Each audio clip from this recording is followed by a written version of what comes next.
मसीह में आप सबकी सलामती हो। मेरा नाम पास्टर परवेज़ नज़ीर है। मेरा ताल्लुक़ universal gospel assembly Junejo town से है और मैं आज ख़ास तौर से शुक्रगुज़ार हूँ गवाही टेलीविज़न का, जिन्होंने मुझे मदद किया।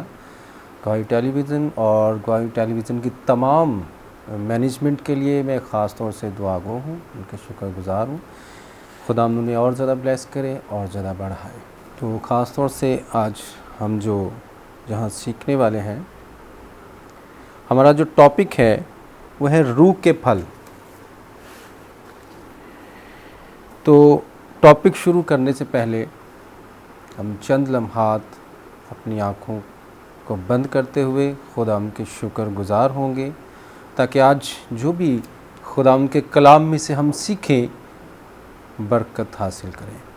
खुदा नज़ीम खुदा, हमें प्यार करने वाले खुदा यीशु मसीह नासरी, खुदा के बेटे तेरा शुक्र करते हैं, तेरी तारीफ़ करते हैं, ताज़ीम करते हैं। खुदा आज के खुदामद इलाही बख्श कलाम के लिए जो हम सब सीखने को है, इस कलाम के वसीला से मुझे और तमाम सुनने वालों को बड़ी बरकत देना।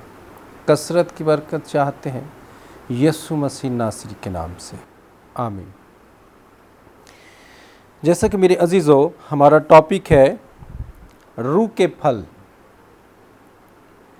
बाइबल मुकद्दस में गलातियों के नाम पौलुस रसूल के ख़त में उसके 5वें बाब की 22वीं और 23वीं आयत में जब हम बाइबल मुकद्दस में से देखते हैं तो हमें मिलता है कि मगर रूह का फल मोहब्बत, खुशी, इत्मीनान, तहम्मुल, मेहरबानी, नेकी, ईमानदारी, हल्म, परहेज़गारी, ऐसे कामों की कोई शरीयत मुखालिफ नहीं है।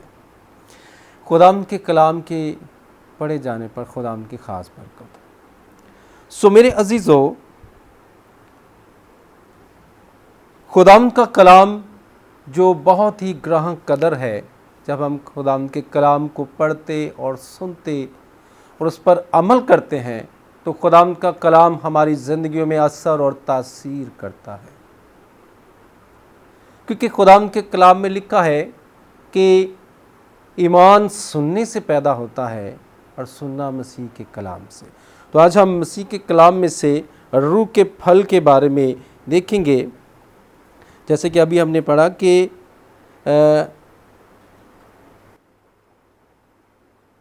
मगर रूह का फल मोहब्बत, खुशी, इत्मीनान, तहम्मुल, मेहरबानी, नेकी, ईमानदारी, हल्म, परहेज़गारी है।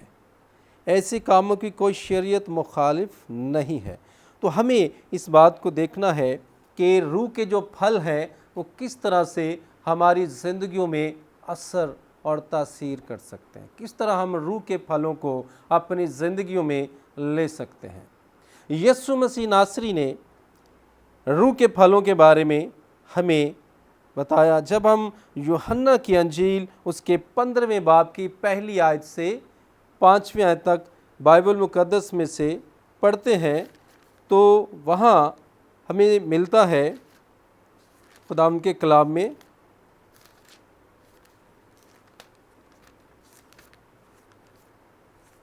यूहन्ना की अंजील उसके 15वें बाब में पहली आयत से 5वीं आयत तक खुदावंद यीशु मसीह ने कहा कि अंगूर का हकीकी दरख्त मैं हूँ और मेरा बाप बागबान। जो डाली मुझ में है और फल नहीं लाती उसे वो काट डालता है, और जो फल लाती है उसे छांटता है ताकि ज़्यादा फल लाए। अब तुम इस कलाम के सबब से जो मैंने तुमसे किया पाक हो, तो मुझ में कायम रहो और मैं तुम में।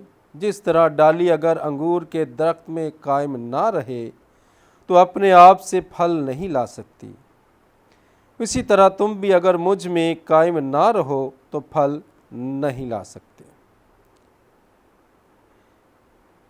मैं अंगूर का दरख्त हूँ, तुम डालियाँ हो। जो मुझ में कायम रहता है और मैं उसमें, वही बहुत फल लाता है, क्योंकि मुझसे जुदा होकर तुम कुछ नहीं कर सकते। सो मेरे अजीज़ों, यहाँ हमें खुदावंद के कलाम में जो सीखने को मिलता है ये है कि यीशु मसीह हमें बताना चाहते हैं कि अगर हम फलदार बनना चाहते हैं, अगर हम चाहते हैं कि हमारे बदन से फल जाहिर हो, तो हमें क्या करना है? यीशु मसीह में पैविस्त हो जाना है, यीशु मसीह के साथ मिल जाना है, यीशु मसीह के साथ जुड़ जाना है, ताकि खुदावंद का कलाम जो हमें यहाँ बताता है कि यीशु मसीह ने बड़े वाज़िह तौर से कहा कि अंगूर का हकीकी दरख्त मैं हूँ और तुम मेरी क्या हो?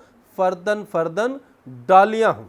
तो जब यीशु मसीह एक दरख्त है, तो अगर हम उस दरख्त के साथ मिले और जुड़े रहेंगे तो फल अपने आप जाहिर होना शुरू हो जाएंगे। हालेलुया।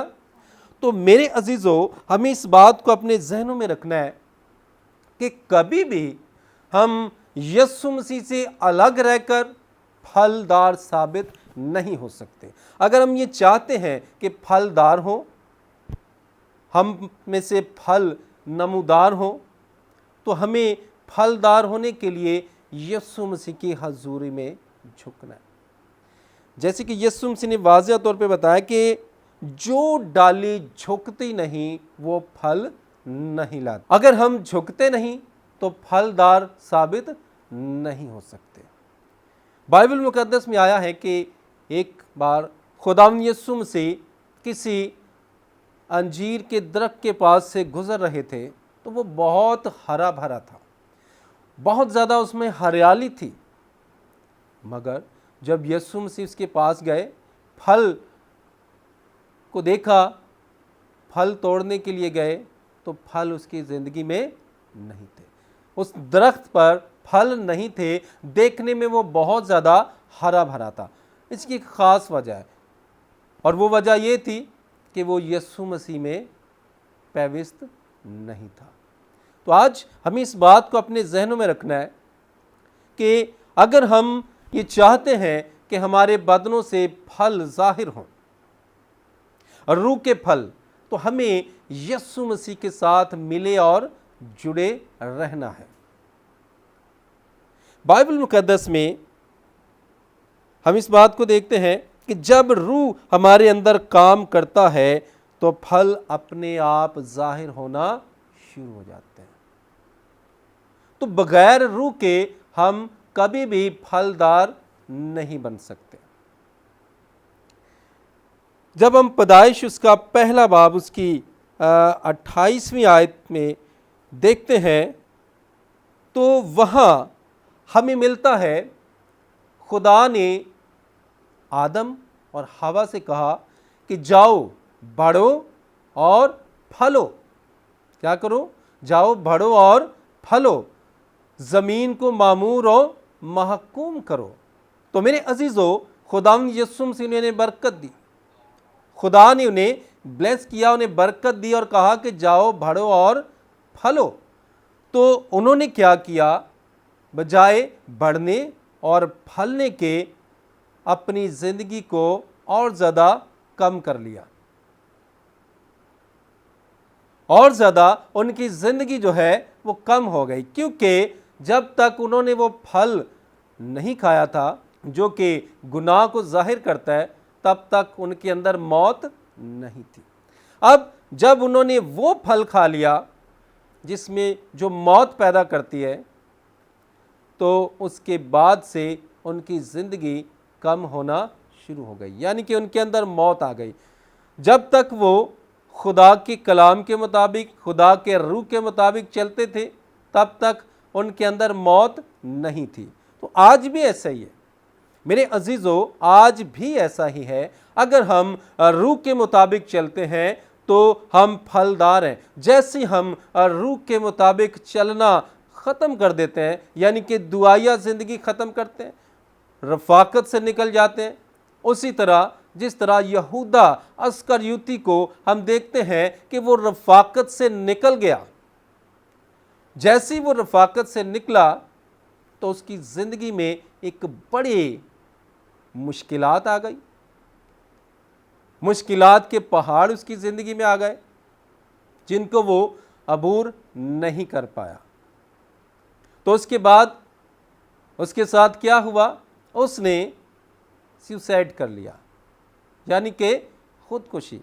तो अगर हम इस बात को अपने जहनों में रखें, अगर हम ये चाहते हैं कि हम जिंदा रहें, जिस तरह यीशु मसीह ने कहा,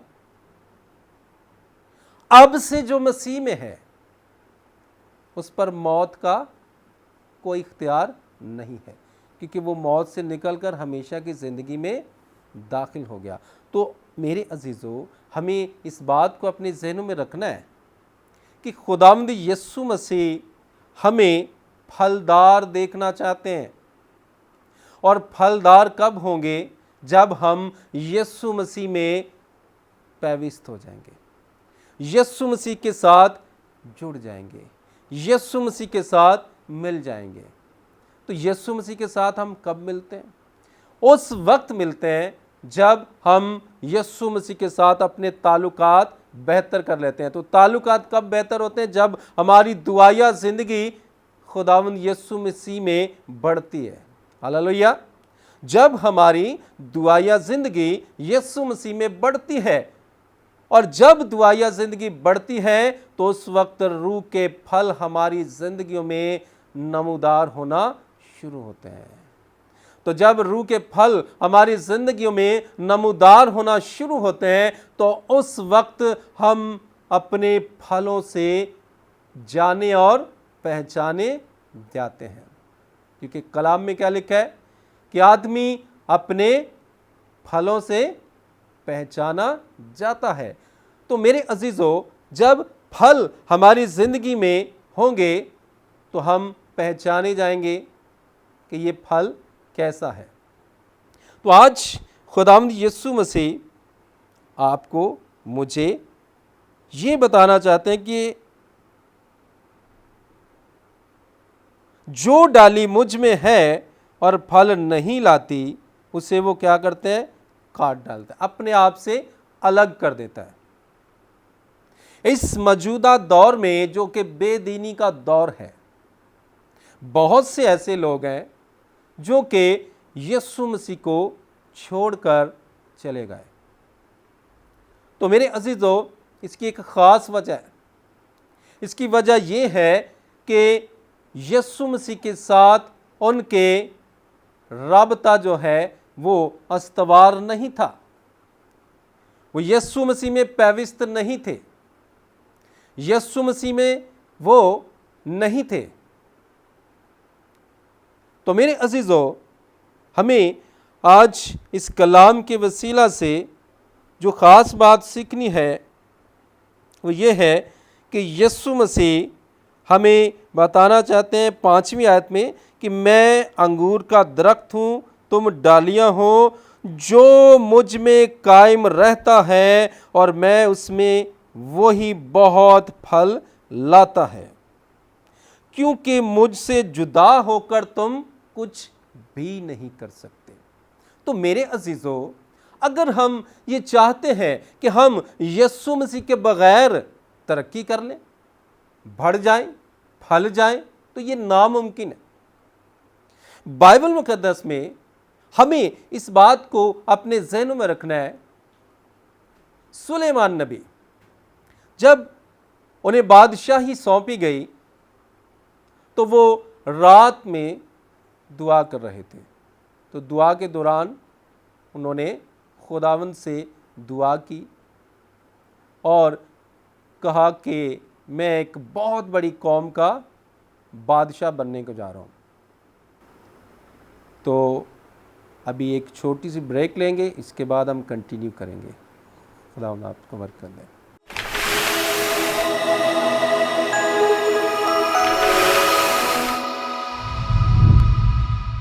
वेलकम बैक नाजरीन। हम दोबारा से सीखेंगे वहीं से कि जब सुलेमान नबी को जब कौम बनी इसराइल का बादशाह मुकर्रर किया गया तो वो खुदा के हजूर झुके और दुआ करना शुरू की कि ए खुदावंद खुदा, मुझे हिकमत और दनाई अता कर।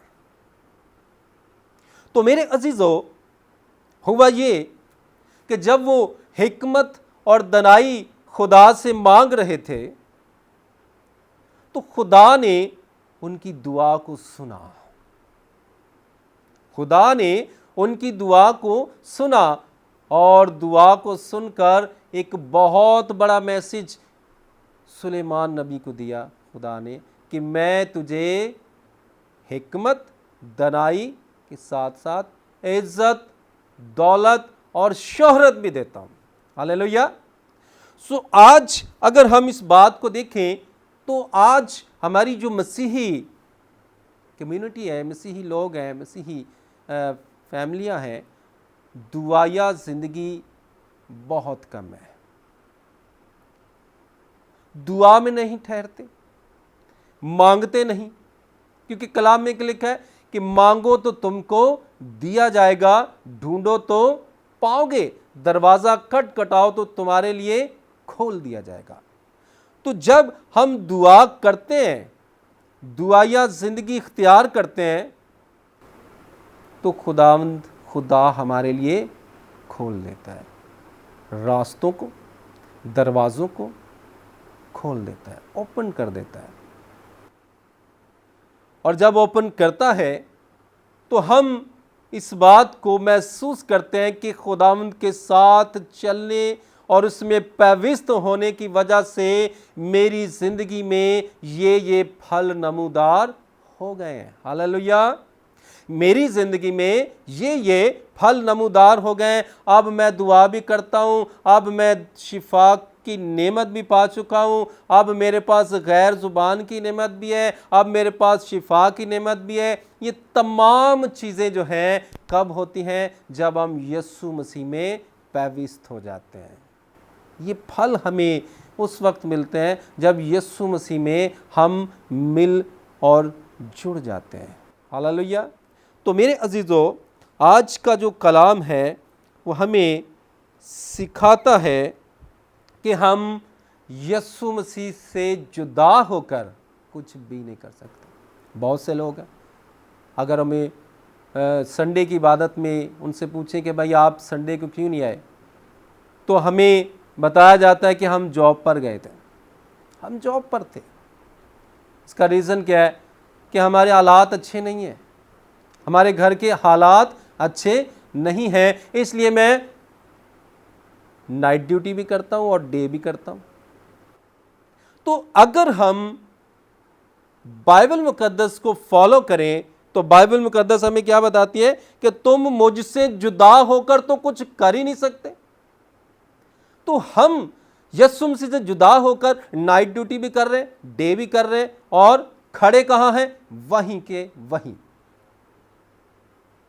तरक्की नहीं है, फल नहीं है, फल नजर नहीं आ रहे। तो यीशु मसीह से जुदा होकर कभी भी हम फलदार साबित नहीं हो सकते। मेरे अजीजों, रूह को अपनी जिंदगी में काम करने दें, रूह के मुताबिक चलें, रूह के मुताबिक जिंदगी बसर करें। क्योंकि जब यीशु मसीह आसमान पर जाने को थे तो उन्होंने कहा कि मैं जाता हूं और दूसरा मददगार तुम्हारे लिए भेजता हूं, जो तुम्हारे साथ होगा बल्कि तुम्हारे अंदर होगा, जो तुम्हें मेरी बातें याद दिलाएगा। तो आज वो वक्त है कि हम उसकी बातों को याद करें, और उसकी बातें जब हम याद करते हैं तो हम इस बात को समझ जाते हैं कि खुदावंद यीशु मसीह ने हमें क्या कहा कि तुम मुझसे जुदा होकर कुछ भी नहीं कर सकते। तो आज हमारे मसीही बहन भाई, बेटियां, बेटे, वो मसीह से जुदा होकर अलग रहकर तरक्की करना चाहते हैं। वो चाहते हैं कि हम तरक्की करें, और कैसे करें?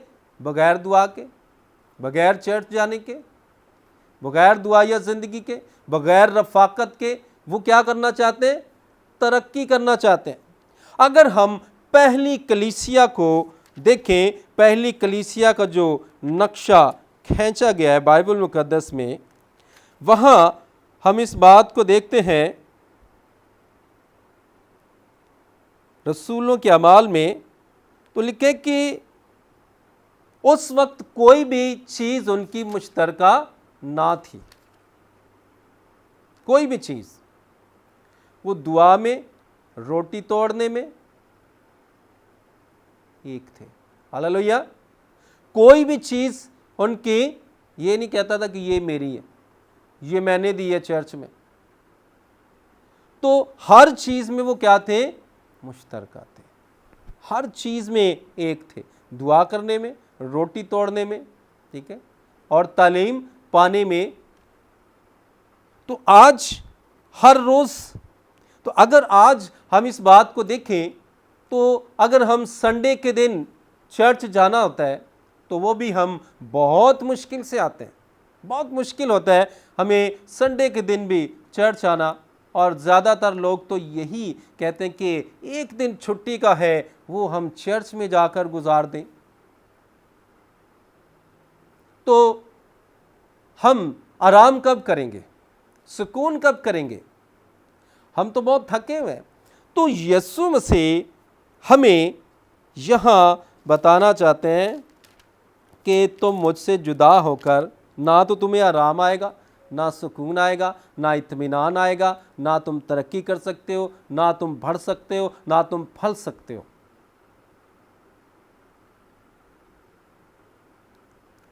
कब बढ़ सकते हैं? जब यीशु मसीह हमारे साथ होगा। हालेलुया। जब यीशु मसीह हमारे साथ होगा तब हम बढ़ेंगे भी और फलेंगे भी, और लोगों को भी नजर आएगा कि ये भाई, ये बहन, ये बेटा, ये बेटी मसीह में है, इसलिए ये बढ़ रहा है, इसलिए ये तरक्की कर रहा है, इसलिए इसकी जिंदगी से फल नजर आ रहे हैं।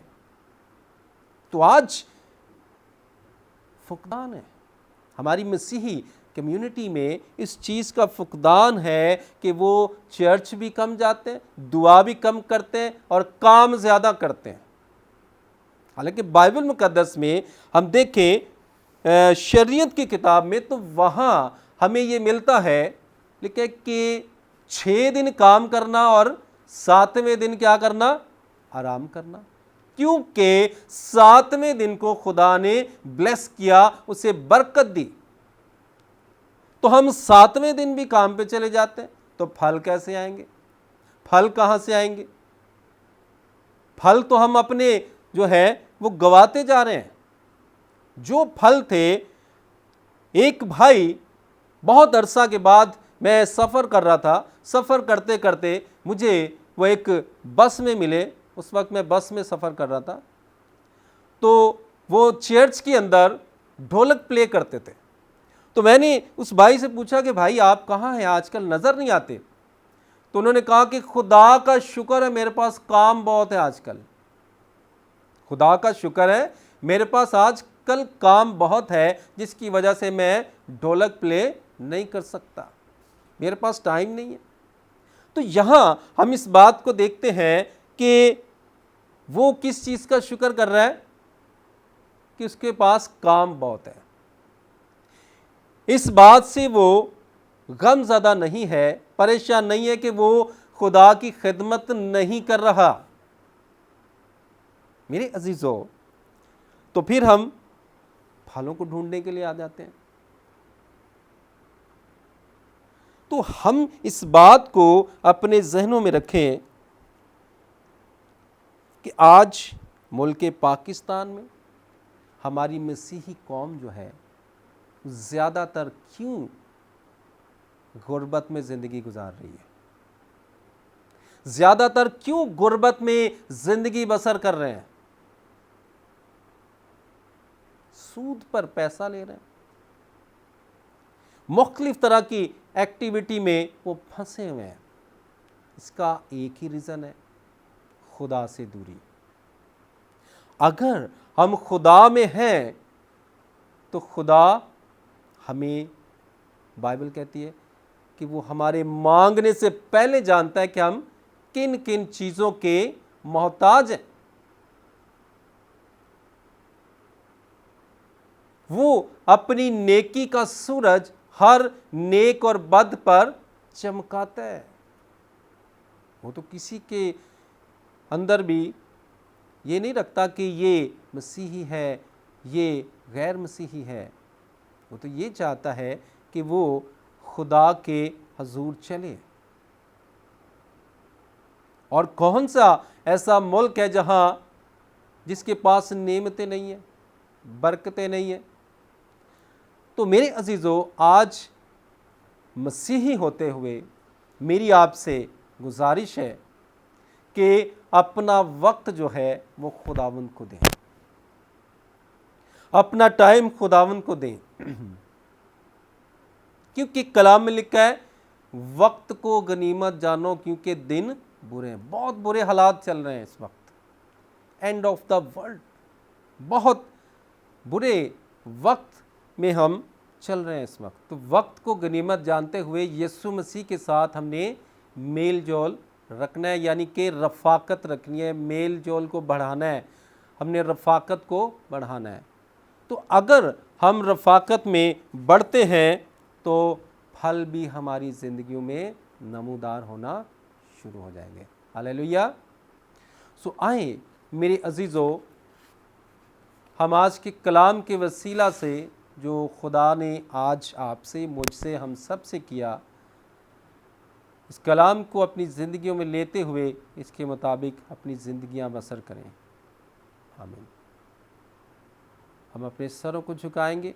खुदावंद अज़ीम खुदा, यहोवा पाक खुदा, हम तेरे शुक्रगुज़ार हैं आज की इस कलाम के लिए जो हमारी नसीहत के लिए था, हमारी बेहतरी के लिए था, ताकि इस कलाम के वसीला से हम बड़ी बरकत पाएँ। जो भी इस कलाम को सुन रहा है वो इस कलाम को सुने और उसकी ज़िंदगी में फलदार, उसकी ज़िंदगी में फल नमूदार हो, वो इस कलाम के वसीला से फलदार हो जाए। इस कलाम को अपनी ज़िंदगी में लेते हुए शुक्र करते हैं, तारीफ़ करते हैं यीशु मसीह नासरी के नाम से। आमीन।